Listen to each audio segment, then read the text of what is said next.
Etsy amin'ny Malakama kosa indray dia totosa tamin'ity farany herinandro ity androany maromarina koa ny dingan'ny ampahivadalana eo amin'ny fedina ny intersection zany ka dia fantatra ireo ekipa efatra hiatrika ny dingan'ny manasadalana.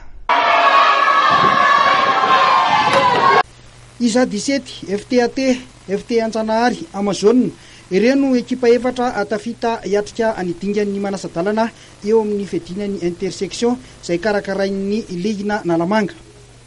Totosa tamin'ny tontolo andro ity sy tokoa tetsy amin'ny kianjan'ny Malakama ny dingan'ny ampahivadalana ateo amin'izany fifaninanana izany. Ity arahantsika amin'ny sary ity dia ny feonan'ny FTAT manao akanjo fotsy amin'ny sary sy zareo Jamaika izay manao akanjo mavo samy anosy be teto noho ny ona. Ny voakanandresy tamin'isa mazava 720 iry zareo FTAT tamin'ity fifaninanana ity.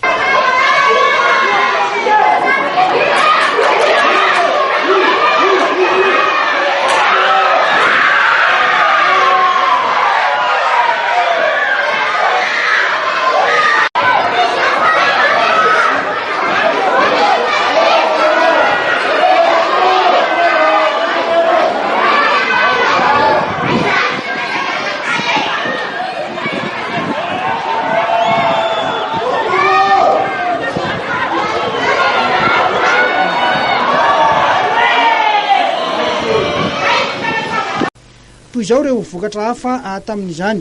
Iza 17 nanilika ny CRI tamin'ny 720 Amazon nandresin'ny Askanandravango tamin'ny 120 ary ny FT Anjanahary nandresin'ny CFA Pandrana tamin'ny 720 Araka ny nambaran'ny zareo avy eo anivon'ny Nalamanga izay mpikarakara ny faninanana dia Iza 17 no ikatroka amin'ny FTAT Ananosy be amin'ny dingan'ny manasadalana ary FT Anjanahary ifandona amin'ny Amazon.